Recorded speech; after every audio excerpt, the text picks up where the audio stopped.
Hello friends, मैं doctor Shweta आपका स्वागत करती हूँ मेरे चैनल में, आपकी फिजियो हेल्थ एक्सपर्ट। आज हम बात करेंगे नेक पेन की। नेक पेन यूजुअली बहुत सारी वजह से हो सकता है। एक तो कभी कभी क्या होता है, पेशेंट हमारे पास आते हैं कि हम रात में सोए थे और अजीब से उठे तो सुबह दर्द के साथ ही नींद खुली। तो उसमें क्या होता है, कभी कभी पेशेंट क्या होता है, या तो तकिया नीचे आकर लगा लेता है या कभी कभी बिना तकिए के सो जाता है। तो उसकी जो पर्टिकुलर मसल होती है नेक की, एक वो कंटिन्यूस एक पोजीशन में रहने की वजह से स्पाज्म में चली जाती है। स्पाज्म में क्या होता है, बॉडी का एक अपना प्रोटेक्टिव मैकेनिज्म है। तो जैसे कि वो अगर नेक की मसल्स क्या हुआ तो उस पर्टिकुलर मसल का स्पाज्म हो गया, जैसे नेक में हुआ तो ट्रेपीजियस का मसल स्पाज्म हो गया। इसी तरह से कभी कभी बैक में हो जाता है। अगर बैक में हो जाता है तो वो बैक मसल स्पाज्म करके हम उसमें बहुत बड़ी बड़ी मसल्स हैं, तो उसमें क्या होता है, पेशेंट आता है कि बिल्कुल मेरा नेक ऐसा हो गया है स्टिफ, वो सीधा ही नहीं हो रहा है। सीवियर पेन कभी कभी पेशेंट क्या करता है, हमारे पास पहले या दूसरे दिन ही आ जाता है। तो उसमें क्या होता है, उसमें हम जल्दी उसको थोड़ा आराम मिल सकता है। कभी कभी पेशेंट क्या होता है, हफ्ते 15 दिन बाद आता, हफ्ते भर बाद आता है मोस्टली। 15 दिन तो बहुत ज़्यादा हो गए, हफ्ते भर। क्योंकि जाता है या तो खुद से कोई पेन की मेडिसिन खा लेता है या फिर किसी डॉक्टर के पास जाता है तो पेन की मेडिसिन खा लेता है, और फिर पेशेंट आके बोलता है जब तक दवाई खा के 8-10 घंटे ठीक रहता है पेन, उसके बाद फिर से वही पेन बना रहता है, ठीक नहीं होता। तो उसके लिए फिजियोथेरेपी बहुत इंपॉर्टेंट है, क्योंकि तुरंत स्पाज्म को रिलीज करना ज़रूरी है।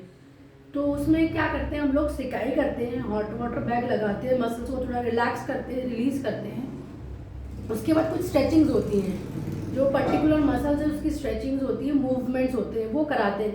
पेशेंट क्या करता है, नॉर्मली मूवमेंट्स नहीं करता है तो मूवमेंट्स नहीं करने की वजह से क्या होता है, वो और स्टिफ हो जाती है, वो स्टिफनेस बढ़ती जाती है बढ़ती जाती है। और एक टाइम के बाद क्या होता है, अगर वो लॉन्ग टाइम तक यही कंडीशन खिंचती है तो वो पेन चढ़ के बिल्कुल पेशेंट के सर तक आ जाता है, या अगर बढ़ता है तो नीचे मिड बैक तक पहुंच जाता है, ये कंधे के थोड़ा नीचे वाला जो दो बोन स्कैपुला होता है ना, उस पूरे एरिया में चला जाता है। तो हम लोग उसमें दवाई ऑफकोर्स ज़रूरी है, लेकिन उसके साथ साथ फिजियोथेरेपी बहुत इंपॉर्टेंट है। फिजियोथेरेपी में हम क्या करते हैं, सिकाई करते हैं, उसके बाद कुछ नॉर्मल मूवमेंट्स बताते हैं जेंटल, जो पेशेंट खुद करता है। उसके बाद कुछ एक्सरसाइज होती है जो हम करवाते हैं, जैसे उसमें नॉर्मल मूवमेंट्स है, पेशेंट को बोलते हैं आप ऊपर देखिए, 10 सेकेंड्स होल्ड करके रखना है, देन वापस बीच में, देन नीचे, सेम 10 काउंट्स होल्ड करना रहता है और 10 रिपीटेशंस करना होता है। सेम पेशेंट को ऐसे बोलते हैं अभी तो मेरे को पेन नहीं है तो मैं कर पा रही हूँ, तो पेशेंट क्या करता है, इतना भी नहीं कर पाता है। सेम ऐसे अपोजिट डायरेक्शन में, फिर ऐसे करके। तो पेशेंट को जब पेन होता है ना तो वो मोड़ ही नहीं पाता, उसकी गर्दन ऐसे ऐसे ऐसे रहती है, फिर दोनों डायरेक्शन में मोड़ना है। उसके बाद सिंपल स्ट्रेचिंग्स करना है, हम लोग मैनुअली खुद कराते हैं। पेशेंट को घर के लिए बोलते हैं कि अपना हाथ ऐसे लेके आए, ऐसे लेके आए, 10 सेकेंड स्ट्रेच करके रखें, फिर रिलैक्स कर दें, फिर सेम ऐसे इसी तरफ से लेके आए, देन स्ट्रेच करें, देन रिलैक्स कर दें। सेम इसी तरह से इसी एक्सरसाइज को 10 रिपीटेशन करना है, या इनिशियली 5 रिपीटेशन करना है। उसके बाद नेक को नीचे करना है, कोशिश करना है कि हल्का सा 45 डिग्री मोड़े और अपने नी को देखें नीचे की तरफ, और अपने हाथ से उसको ऐसे स्ट्रेच करें। सेम 10 सेकेंड रोक के रखना है, 10 रिपीटेशंस करना है। इसके बाद अपोजिट, एक बार इस साइड एक बार इस side, then turn, then down, then hold for 10 counts, then relax.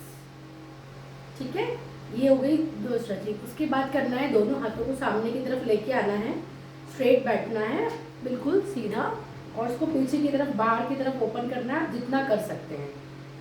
फिर वापस लेके आएंगे, सेम 10 काउंट्स, 10 रिपीटेशंस और 10 सेकेंड्स होल्ड। ठीक है, देन इसके बाद एक हाथ अपना शोल्डर पे रखेंगे, सेकेंड हाथ एल्बो पे रखेंगे, और उसको होल्ड करते हुए स्ट्रेच करेंगे, नेक भी सेम साइड जाएगा, 10 seconds hold, 10 repetitions, then relax, then फिर अपोजिट हैंड पकड़ेंगे। चाहे पेन एक साइड है तो भी हम दोनों साइड की करेंगे। देन अगेन पूरा स्ट्रेच, 10 सेकेंड्स होल्ड, 1 2 3 4 5 6 7 8 9 10, रिलैक्स। ठीक है, ये मूवमेंट्स हो गए। इससे जनरली 1-2 दिन में पेन धीरे धीरे कम होना शुरू होता है। फिर उसके साथ हम लोग फिजियोथेरेपी में एक्सरसाइज के साथ कुछ मॉडलिटीज़ लगाते हैं जिससे स्वेलिंग कम हो, पेन कम हो। तो वो एक बहुत बड़ा उनका भी अपना एक इम्पॉर्टेंट रोल है। तो अभी कभी भी ऐसा नेक पेन हो तो उसको अवॉइड ना करें, दवाई ले। दवाई के साथ साथ अगर पेन 1-2 दिन से ज़्यादा बना हुआ है तो definitely you need physiotherapy. You take 2-3 या इधर जितना आपका फिजियोथेरेपिस्ट सेशन बोलता है 5-10, और उसके बाद एक्सरसाइज रेगुलरली करनी है आपको। और नेक पेन जब होता है तो वो बढ़ता है तो हाथों में भी आता है, तो उसके लिए जनरल हैंड्स के मूवमेंट भी ज़रूरी है। जैसे आप मुट्ठी बंद करिए, खोलिए, ये 10 सेकेंड्स 10 रिपीटेशंस करना है। इसमें होल्ड का कोई रोल नहीं है, सिर्फ आपको बंद करना है, ओपन करना है। देन सेम विथ रिस्ट, उसके भी मूवमेंट्स करना है, up and down, up and down. और इसको आराम आराम से करना है, ऐसे नहीं बहुत जल्दी जल्दी करना है। उसके बाद दोनों हाथों को मोड़ेंगे स्ट्रेट, देन सीधा करेंगे। ये बहुत बेसिक एक्सरसाइज है, देखने में ऐसा लग रहा है कि ये तो सिंपल है, इससे कुछ नहीं होगा, लेकिन इट मीन्स अ लॉट। धीरे धीरे आप हाथ को सीधा स्ट्रेट ऊपर उठाएंगे, स्ट्रेच करेंगे। कभी कभी ये नेक पेन होता है तो ये, क्योंकि वो मसल वहाँ से यहाँ तक आती है तो पेन यहाँ तक आने लग जाता है, इसीलिए ऊपर उठाएंगे, देन रिलैक्स नीचे करेंगे, देन सेम फ्रॉम साइड, फिर नीचे, सेम दूसरे हैंड से। दोनों हाथ से करना इसलिए ज़रूरी है क्योंकि हमारे बॉडी में दोनों साइड सेम सेम टाइप की मसल्स है।